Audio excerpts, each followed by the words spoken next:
Hello दोस्तों, कैसे हैं आप सभी लोग। उम्मीद करते अच्छे होंगे। अगर आप इंस्टाग्राम काफ़ी यूज़ करते हैं तो आपने देखा होगा काफ़ी सारे लोग आजकल बात कर रहे हैं कि हमें रियल एस्टेट प्रॉपर्टी खरीदनी चाहिए, कमर्शियल प्रॉपर्टी खरीदनी चाहिए, देन इसे बेसिकली रेंटल उठाना चाहिए। जो अपने पुराने लोग क्या हैं, किराया, मोटा किराया आ रहा है गुड़गांव स्टाइल में। तो उसके लिए अभी भी लोग, काफ़ी सारे लोग क्या करते हैं, मैनुअली करते हैं कि भैया यहाँ से किराया आ गया, यहाँ से किराया आ गया। अगर आपके पास मोर देन 10 यूनिट, मतलब बेसिक 10 घर से ज़्यादा, 10 प्रॉपर्टी से ज़्यादा हैं जो आप किराए पर उठाते हैं, तो इस तरह का जो सॉफ्टवेयर ये आपके काफ़ी ज़्यादा हेल्प होने हैं। प्लस अगर आप चाहते हैं इस तरह का सॉफ्टवेयर, आप जो लोग प्रॉपर्टी किराए पे उठाते हैं, आप उनको सॉफ्टवेयर को सास पेस पे देना चाहते हैं, वो लेके अमाउंट पे करें और आपके पास रेगुलर इनकम आए, भले ही आपके पास प्रॉपर्टी हो या ना हो। तो आज इस बारे में बात करने वाले हैं। तो कैसे आप इसमें काफ़ी सारी चीज़ें बात करने वाले हैं, जिसमें किस तरह से आप अपनी प्रॉपर्टी को लिस्ट कर सकते हैं। ठीक है, जो भी किराएदार है वो कैसे लॉगिन कर सकता है, कैसे वो इनवॉइस पेमेंट करेगा, कैसे आप उसमें मेंटेनेंस करेंगे, सारी चीज़ों के बारे में बात करने वाले हैं। बिना किसी देरी के शुरू करते हैं। तो उसके लिए आपको चाहिए प्रॉपर्टी मैनेजमेंट सिस्टम। ठीक है, तो ये ऑलरेडी मेरे पास में काफ़ी सारी चीज़ें, जैसे कि आप प्रॉपर्टी का ओनर होगा, किराएदार होगा और मेंटेनेंस करने वाला होगा, जिसमें आप बिलिंग हो गया। ठीक है, ऑफकोर्स हर मंथ की जो भी आपकी किराया होगा वो बिलिंग होगी। अगर सपोज आपने कोई चीज़ सही करवाई, सपोज बाथरूम में कोई फिटिंग कराई, तो वो आपको देना है पैसा या किराएदार देगा, इस तरह का। या टिकट, मतलब कोई प्रॉब्लम आ रही है तो या डॉक्यूमेंटेशंस कि भैया उसके जो भी पैन कार्ड, आधार कार्ड, जो भी हमें चीज़ चाहिए डे टू डे लाइफ में, वो सारी चीज़ें यहाँ पे आप रख सकते हैं। तो बिना किसी तरीके से शुरू करते हैं। कोड हमारे पास ऑलरेडी है, तो हम फिर से चलते हैं अपने होस्टिंगर में। ठीक है, और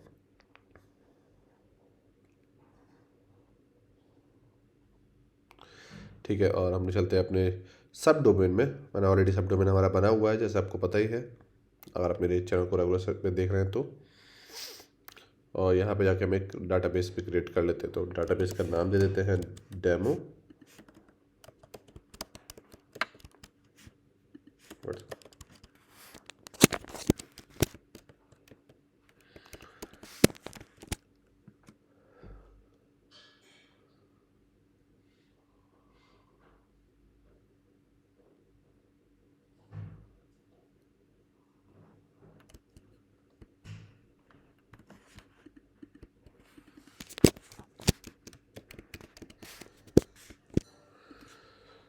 तो हमने एक डाटाबेस क्रिएट कर दिया। अब हम जाते हैं अपने सब फोल्डर में और जो भी हमारी फाइल थी हम उसे अपलोड कर देते हैं।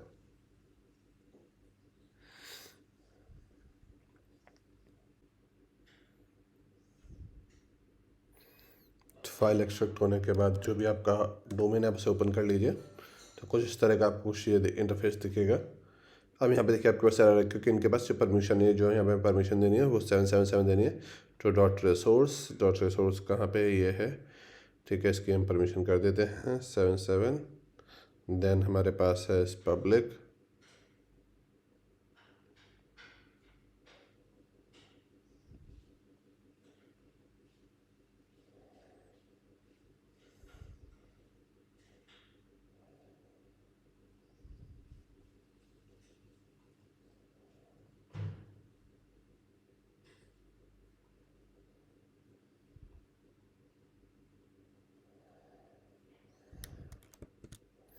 जब हमने सारी परमिशन दे दी तो यहाँ पे आप कुछ इस तरह से क्लिक किया जाएगा, नेक्स्ट करना है।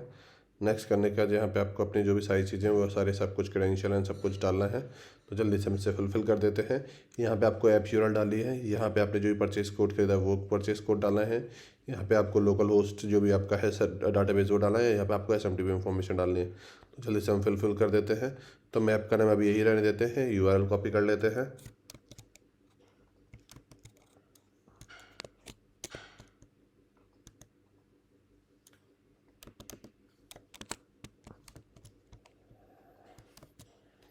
इन केस अगर आपका यहाँ से नहीं होता तो आप डॉट ENV फाइल में, इसको मैं अभी 2 मिनट बाद अपडेट करता हूँ। ठीक है, अब यहाँ पे लोग होस्ट अपडेट कर देते। तो होस्ट हमारा क्या है, लोकल होस्ट है। हमारा जो डाटाबेस है वो ये रहा। इसे हम कॉपी करके पेस्ट दोबारा कर देते हैं। डाटाबेस के बाद जो भी आपके क्रेडेंशियल आप उसे अपडेट कर दीजिए। उसके बाद अपने SMTP इन्फॉर्मेशन अपडेट कर दीजिए। फॉर नाउ मैं अभी के लिए डेमो केस में मैं इसको स्किप कर रहा हूँ। पर आपको ऑफकोर्स मेल सेंड करना है, तो आपको अपनी मेल एक्सचेंज में जाके वहाँ से जिससे कॉपी करके इसे अपडेट कर देना है। अब जल्दी से मैं इसे अपडेट कर देता हूँ।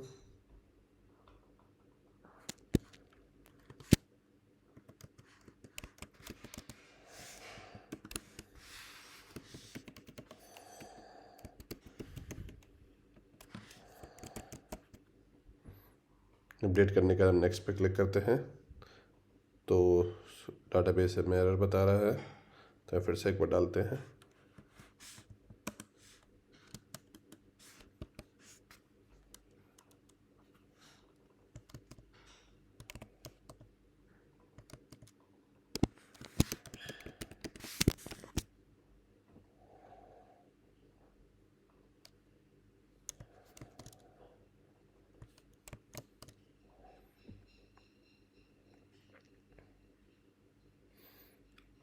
तो एज यू कैन सी हमारी इंस्टॉलेशन हो चुकी है। ठीक है, तो हमें क्या करना है, इन दोनों की रिक्वायरमेंट नहीं तो इन्हें मैं क्लोज कर देता हूँ। ठीक है, तो जो बाय डिफ़ॉल्ट क्रेडेंशियल है वो है आपका admin@gmail, और जो पासवर्ड है वो 123456। ठीक है, ये डालना है। कुछ इस तरह का आपका एडमिन का इंटरफेस खुलेगा, जो सबसे पहला यूज़र है, सुपर यूज़र आप मान के चलिए। ठीक है, तो यहाँ पे आप डिफरेंट डिफरेंट ऑनर्स बना सकते हैं अगर आपके पास सास बेस्ड मॉडल है तो। इसमें बाय डिफ़ॉल्ट एक ही रहेगा। ठीक है, तो मेरे केस में ये भी एक ही है, तो मैं इसका ईमेल एड्रेस खोल लेता हूँ क्योंकि नेक्स्ट हमें ऑनर का खोलना है। ठीक है, यहाँ पे सेटिंग्स में जाने के बाद जो भी आपका ऐप का नाम, आपका email address, contact information, location, जो नीचे कॉपीराइट, करेंसी डिफ़ॉल्ट कौन सी आप यूज़ करेंगे, वो चीज़ें हो गई। और ये सभी जो भी हमने लॉगिन किया था, जो भी हमारे लोगो थे, ठीक है, वो सभी चीज़ों को आप यहाँ से सेट कर देंगे। सेट करने के बाद से आप अपडेट कर देंगे। अपडेट करने का अगर आपको कलर चेंज करना है तो वो चेंज कर सकते हैं। Same goes with the currency also. और यहाँ पे अपने करेंसी, अगर कोई नई करेंसी आपको ऐड करनी है तो डिफ़ॉल्ट करेंसी बेसिक सेटिंग से सेट करेंगे और यहाँ से अपडेट करेंगे। SMTP सेटिंग्स हो गई जो हमने वहाँ पे अपडेट नहीं करी थी, तो जिसके थ्रू मेल जाएगा तो उसको आप यहाँ पे अपडेट करेंगे। देन यहाँ पे हमारे पास एक और चीज़ ऑप्शन आता है, वो मैं आपको दिखाता हूँ।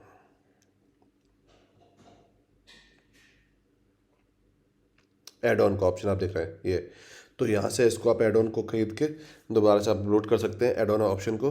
तो जिससे क्या होगा कि आपके साइट में मल्टीपल ऑनर्स बना पाएंगे, मल्टीपल लोग आपके साइट को यूज़ कर पाएंगे। तो ये काफ़ी इंपॉर्टेंट है। अगर आपको प्रॉपर्टी रेंट करके नहीं, सॉफ्टवेयर को प्रोवाइड करके पैसा कमाना है सास बेस मॉडल में, तो आप इसे डाउनलोड कर सकते हैं। फॉर नाउ ये हमारे पास नहीं, तो इसको हम अभी स्किप करते हैं। आप चलते हैं बेसिक मॉडल्स पे, बाकी चीज़ें हम कैसे करेंगे। तो ऑनर का भी सेम है, डिफ़ॉल्ट क्रेडेंशियल, पासवर्ड ऑफकोर्स आप चेंज कर सकते हैं, ईमेल एड्रेस भी आप चेंज कर सकते हैं। तो यहाँ पे कुछ आपका कुछ वेलकम बैक मिस्टर ओनर लिख के आएगा। ठीक है, तो यहाँ पे ये रहा। तो सबसे पहले क्या करनी, प्रॉपर्टी ऐड करनी। तो प्रॉपर्टी ऐड करने के लिए हम यहाँ पे डालते हैं कि खुद प्रॉपर्टी हमने खरीद रखी है या लीज पे है। ठीक है, तो हमने खरीद रखी है मान के चलते हैं। तो प्रॉपर्टी का नाम हमने सिटी सेंटर दे दिया। नंबर ऑफ़ यूनिट में हम यहाँ पे 2 ही देते हैं, क्योंकि आपको जितनी ज़्यादा यूनिट बनाएंगे तो ज़्यादा आपको सारी चीज़ें मेंशन करनी पड़ेगी। डिस्क्रिप्शन आप लिख सकते हैं सिटी सेंटर की ये वाली प्रॉपर्टी है मेरे पास, ये समथिंग लाइक दैट। ठीक है, तो यहाँ पे आपको सारी कंट्री और स्टेट डाला है, क्योंकि देखिए काफ़ी ज़्यादा लोग करते हैं, एयरबिन चलाते हैं प्रॉपर्टीज़ में, तो वो डिफरेंट डिफरेंट प्रॉपर्टीज़ लेकर रखते हैं। तो उस हिसाब से तो हम यहाँ पे डाल देते हैं अभी इंडिया MP। अभी के लिए मैं अपनी इन्फॉर्मेशन डाल दे रहा हूँ। ठीक है, अब यहाँ पे आपको क्या करना है, जैसे कि आई फ्रेम में जाके आप कोई भी पर्टिकुलर लोकेशन को आप ले सकते हैं। तो हम यहाँ पे ले लेते हैं एक लोकेशन, और शेयर पे क्लिक करने के बाद जो लिंक आया इसको आपने कॉपी कर लिया और इस लिंक को यहाँ पे डाल दिया। ठीक है, नेक्स्ट आपने किया, क्लिक किया, तो यहाँ पे आ गया। आप देखिए 2 ऑप्शन आ गए। अगर आप 100 डालें तो 100 यूनिट आ जाती। तो आपके पास 2 यूनिट है सिटी सेंटर में, तो उसका पहले का नाम हमने A1 डाल दिया, दूसरे का नाम हमने B1 डाल दिया। उसमें एक बेडरूम है जिसका एक बेडरूम, एक बाथरूम, एक किचन। इसमें 2 बेडरूम, एक बाथरूम, एक किचन। ठीक है, सेव और नेक्स्ट। अब देखिए आप चाहो तो सबका सेम रेंट, अगर आपने 100 यूनिट बनाई सबका सेम रेंट भी रख सकते हो, पर अभी के केस में हम क्या करेंगे, हम A1 का सेट करते हैं। तो जनरल रेंट हो गया हमारा आपका 5,000 रुपये। ठीक है, सिक्योरिटी डिपॉजिट हो गया आपका 8,000 रुपये।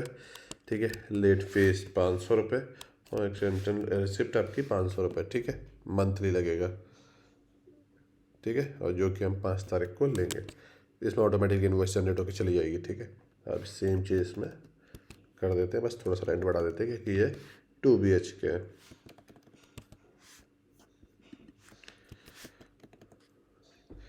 इसका ही मंथली लगेगा।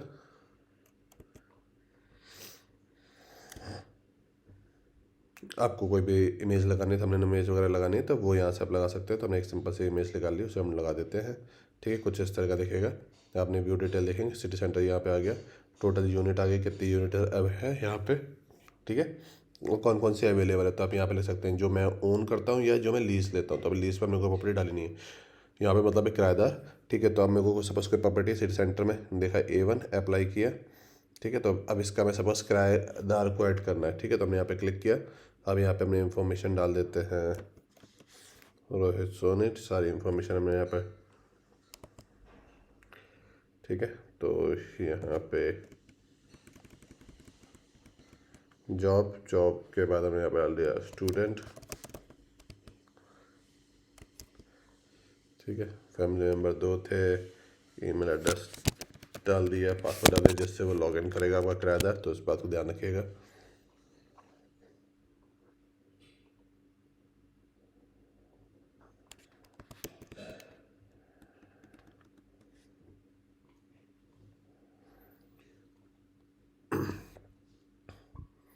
तो प्रॉपर्टी ऐड करने के बाद अब हमें किराएदार ऐड करना है, तो हमने प्रोजेक्ट के सिटी सेंटर से यूनिट सेलेक्ट किया, A1 सेलेक्ट किया, यहाँ पे गए और यहाँ पे हमने कर दिया। तो यहाँ पे हमारे किराएदार का ऑप्शन आ गया। तो किराएदार के ऑप्शन में कैसे क्या डाला है उस पर करते हैं। तो आपको सारी इन्फॉर्मेशन डालनी है। तो यहाँ पे हमने क्लिक किया कि हमारा फर्स्ट नेम XYZ, जो भी आपका कॉन्टैक्ट नंबर है आपने वो डाल दिया, जो भी आपकी जॉब बिजनेस जो भी आपको डालना है वो डाल दिया। तो हमने स्टूडेंट डाल दिया, यहाँ पे डाल दिया एज 33, फैमिली मेम्बर 3 है, ठीक है। और यहाँ पे हमने डाल दिया क्रेडेंशियल जो कि आप अपने किराएदार को देंगे जिससे वो लॉगिन करेगा, ठीक है।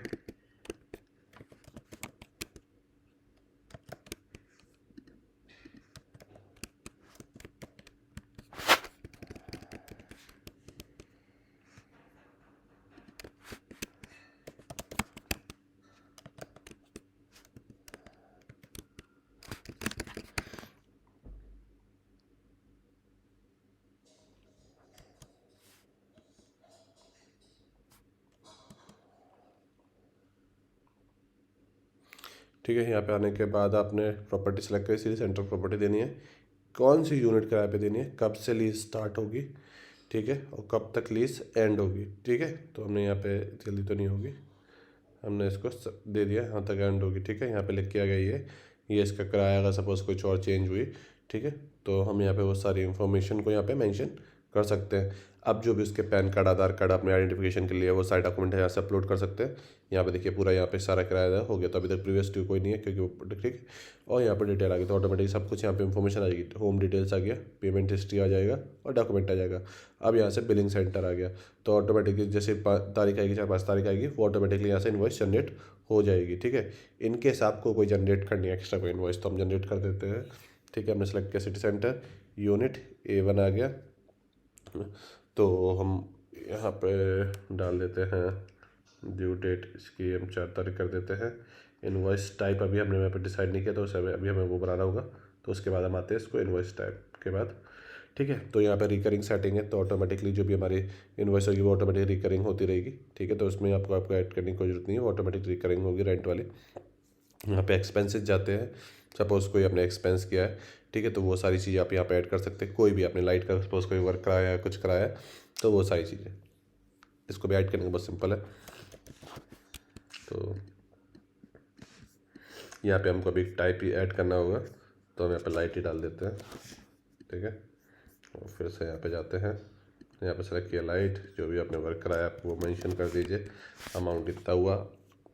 अब ये अमाउंट जो होता है ये किसके प्रॉपर्टी ओनर वेयर करेगा या जो भी किराएदार है वो बेयर करेगा, आप उसको यहाँ पे डाल सकते हैं, ठीक है। प्रॉपर्टी ओनर ने भी इनके आपके एक्सपेंसेस हो गए, जो भी आपने डॉक्यूमेंट अपलोड करे होते हैं वो सारे आपको यहाँ पे दिख जाते हैं, ठीक है। बैक साइड, फ्रंट साइड देखें, आधार कार्ड जैसे है तो वो सारे यहाँ पे आप इंफॉर्मेशन ऐड कर देंगे। जैसे सिटी सेंटर की जो आपकी प्रॉपर्टी है, ठीक है, उस प्रॉपर्टी के आसपास क्या क्या है, ठीक है।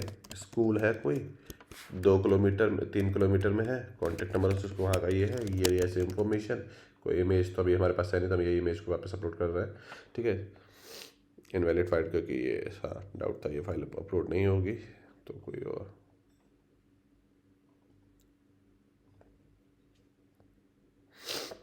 आपने अपलोड कर दिया कि हमारे पास स्कूल है, यहाँ से 3 सेटअप जो भी प्रॉपर्टी लेगा तो वहाँ पे आएगी। आप कोई अपने मेंटेनेंस रिक्वेस्ट वाले को ऐड करना है, जिसके पास कोई अगर कोई इंक्वायरी रेस करता है तो वो आ जाए, तो वो आप यहाँ से ऐड कर सकते हैं सारी इन्फॉर्मेशन, ठीक है। तो जैसे कोई इंक्वायरी रेस करेगा तो वो इसके पास पहुंच जाएगी, तो अभी के लिए मैं इसे ऐड नहीं कर रहा है। और बाद में आपको अच्छी बात है, आपके पास सारी आपके पास इंफॉर्मेशन आ जाएगी जो भी आपकी अर्निंग और ये सब लॉस वगैरह प्रॉफिट हुआ है कि क्या आपके एक्सपेंसेस थे। तो यहाँ पे देखिए एक्सपेंस हमने भी किया था, तो एक्सपेंस हमारे लिख के आ गया।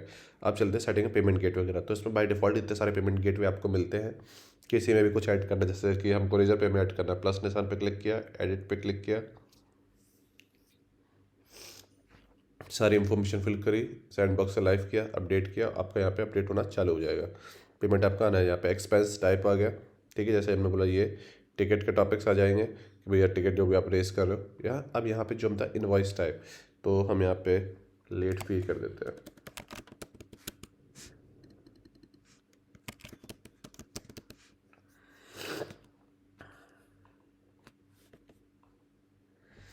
ठीक है, ये हो गया।